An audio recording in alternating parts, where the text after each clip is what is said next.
बिलाल की कामयाबी देखने को सबकी आंखें तरस रही हैं। बस वो दिन जल्दी से आए जब वो इन लोगों का डट कर मुकाबला करेगा और जो बार बार इसका गिरेबान पकड़ लेते हैं वो भी इनको कुचल के रख दे। खैर उसकी तरबियत आड़े आ जाएगी। ये इन लोगों जैसा घटिया इंसान थोड़ा है कि इस तरह की हरकतें करता रहेगा।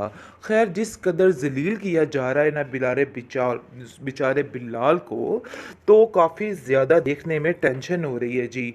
लेकिन बहुत जल्द इंतज़ार रहेगा कि ये काम हो जाए और इस बंदे की सुनी जाए। दूसरी तरफ लालची सुसर और लालची ताया, असल में ये हकीकत दिखाई जा रही है जो कि ऐसा ही होता है। लोग पैसे की खातिर अपना ईमान बल्कि अपनी हर चीज़ बेच डालते हैं। कुछ समझ नहीं आती। बहरहाल इन लोगों के चेहरे पे बहुत ही भयानक नकाब था जो नज़र नहीं आ रहा था और ऐसा लग रहा था कि तैमूर के माँ बाप बहुत ही अच्छे लोग हैं और काफ़ी ज़्यादा एहसास वाले हैं। लेकिन अब जाकर अंदाज़ा हुआ कि किस कदर घटियापन का मुजाहिरा किया इन लोगों ने। आहत अब अपनी मर्जी पे मर्जी करता चला जा रहा है। आहत के लिए काफ़ी अफसोस रहेगा कि उसने ईमान पर भरोसा नहीं किया। आप देखेंगे कि बिलाल सीधा जाएगा आहत के पास और उसको कहेगा कि आखिर ये तुमने क्या तमाशा किया। मुझे तो यकीन ही नहीं आ रहा कि आखिर तुम इतने बेवकूफ़ कैसे हो सकते हो। कैसे तुम ईमान को इन लोगों के हाथों में छोड़ सकते हो। हाँ, अगर तुमने प्यार का इकरार किया था तो तुम्हें ये चीज़ को मानना चाहिए था। लेकिन शायद तुम्हें प्यार रास ही नहीं आया। ईमान जैसी लड़की को छोड़ दिया तुमने। इतनी बड़ी बेवकूफ़ी तुमने कैसे कर दी। जिस पर वो कहता है कि ये मेरा आपस का मामला है, तुम मेरे मामलात में कभी भी मत बोलना। मैं ये बात कभी भी बर्दाश्त नहीं कर पाऊँ। से बिलाल ही सच्चा है और हम सब झूठे हैं। जिस पर वो कहती है कि आखिर मेरा भाई है और मैं इसको इतना तो समझती हूँ कि वो मुझसे झूठ ने नहीं अपना बोल मुकद्दर बना ली है। मुझे तो समझ नहीं आती कि आखिर आप लोग चाहते क्या हैं और क्यों ये सब कुछ कर रहे हैं। छोड़ दीजिए उसकी जान। जिस पर ज़ारा कहती है कि तुम्हें उसकी इतनी हमदर्दी क्यों है। आगे से वो कहता है कि तुम भी एक औरत हो, शायद तुम ये बात बार बार भूल जाती हो, लेकिन पता नहीं क्यों दूसरों के हक पे डाका मारने की कोशिश करती रहती हो। लेकिन जी आप देखेंगे कि वो कहती है कि मेरे हक पे इस ईमान ने डाका मारा था। शायद तुम ये बात भूल जाते हो। जिस पर वो कहता है कि इन सब चीज़ों में उसका कोई भी कसूर नहीं था। आज अगर कोई कसूर होता तो आज वो तैमूर भाई की बीवी बन के इधर होती। लेकिन ऐसा उसने कुछ नहीं किया है, इसलिए वो बेचारी अपने आप इल्ज़ाम सहकर यहाँ से चली गई। लेकिन पता नहीं क्यों तुम्हें समझ नहीं आ रही कि तुम क्या कर रही हो। देखो अभी भी वक्त है, अपने दिमाग को दुरुस्त कर लो। मुझे लगता है कि तुमने अपना सब कुछ ख़त्म कर दिया है। आगे से तैमूर कहता है कि तुम कौन होते हो ये सारा कुछ करने वाले। अब मैं आप लोगों के ये मामलात नहीं देख सकता। अब मेरे साथ कोई ऊंच नीच की या कोई ऐसी बात की तो आप लोगों का हश्र देखना मैं क्या करता। इसलिए बेहतर यही है कि यहाँ से चले जाओ। ऐसा ना हो कि तुम्हारी कुट लगा दूँ, और लगा दी तो तुम्हारा वो हश्र होगा कि तुम याद रखोगे। जिस पर इस दफ़ा बिलाल भी बोल उठता है और कहता है कि खबरदार मुझे हाथ लगाने की गलती मत करना, क्योंकि अब मैं वो पहले वाला बिलाल नहीं हूँ जो तुम्हारी हर बकवास को सुनता रहूँ। क्योंकि मैं अब यहाँ पे नहीं रहता हूँ। मैं सिर्फ़ और सिर्फ अपनी बहन की खातिर अपनी बहन से मिलने के लिए यहाँ पे आया हूँ। इसके अलावा मेरा कोई भी मकसद नहीं। ऊपर से लैला आ जाती है और कहती है कि तुम कौन सा मार्का मार रहे हो यहाँ से जाके। बेहतर यही है कि मेरा काम जो है वो ख़त्म करो और मेरी ज़िंदगी को आसान बना दो, क्योंकि मुझे नहीं लगता कि तुम्हें किसी भी वक्त कोई भी अकल आ सकती है। तुम हमेशा ऐसे ही रहोगे।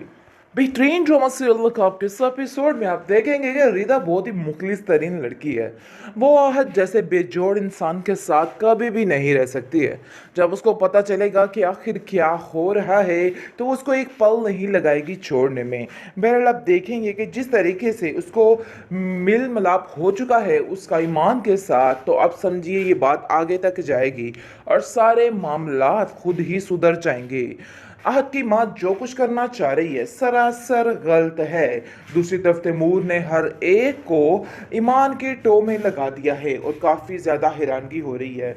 और फिर उसका बाप उसको कॉल करता है कि बेटा जी यहाँ पे सारे काम कंप्लीट हो चुके हैं, तुम वापस आ जाओ। लेकिन बिलाल के कानों ये बात पहुँच जाती है कि तैमूर जो है वो वापस आ चुका है और सारा जो कर रहा है, सारे छापे मरवा रहा है, ये सारा कुछ तैमूर ही कर रहा है। और वो ज़ारा को आके समझाता है और कहता है कि भाई समझाओ तैमूर को, ये क्या हरकतें, क्या बचपना शुरू किया हुआ इसने, आखिर क्यों ये सब कुछ कर रहा है, मुझे तो समझ नहीं आ रही, उसको समझाने की कोशिश करो। जिस पर वो कहती है कि मैं किसी को कुछ नहीं समझा सकती, क्योंकि सब मेरे आपे से बाहर है यहाँ पे और अपनी मर्जी करने वाले हैं, इसलिए मुझ पर बार बार ब्लेम करना बंद कर दो। लेकिन जी आप देखेंगे कि वो कहता है कि मुझे समझ नहीं आ रही कि तुम हक के लिए आवाज़ क्यों नहीं उठाती हो, हमेशा से तुमने ऐसा किया है, लेकिन अब ज़्यादा देर तक ये हरकतें तुम्हें नहीं करने दूंगा। बात तो ये तय है कि तुम्हें अब कुछ ना कुछ करना होगा।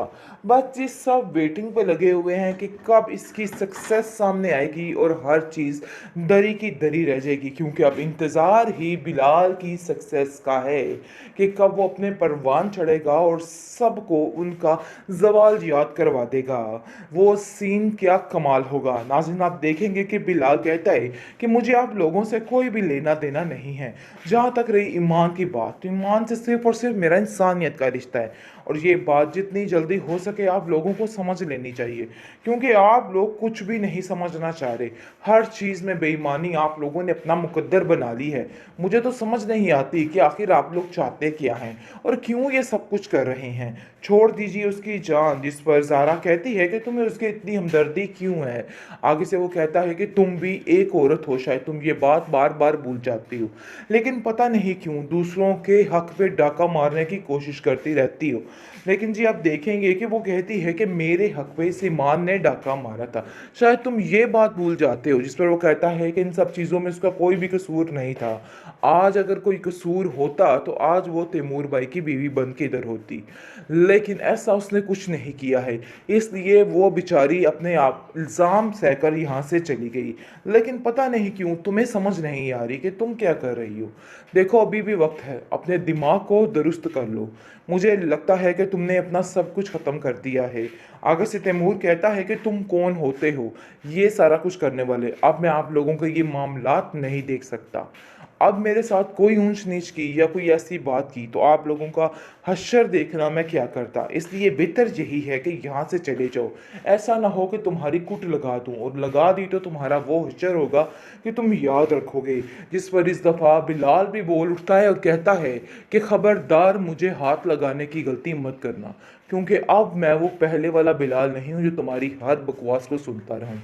क्योंकि मैं अब यहाँ पे नहीं रहता हूँ, मैं सिर्फ और सिर्फ अपनी बहन की खातिर अपनी बहन से मिलने के लिए यहाँ पे आया हूँ। इसके अलावा मेरा कोई भी मकसद नहीं। ऊपर से लैला आ जाती है और कहती है कि तुम कौन सा मार्का मार रहे हो यहाँ से जाके। बेहतर यही है कि मेरा काम जो है वो ख़त्म करो और मेरी ज़िंदगी को आसान बना दो, क्योंकि मुझे नहीं लगता कि तुम्हें किसी भी वक्त कोई भी अकल आ सकती है। तुम हमेशा ऐसे ही रहोगे।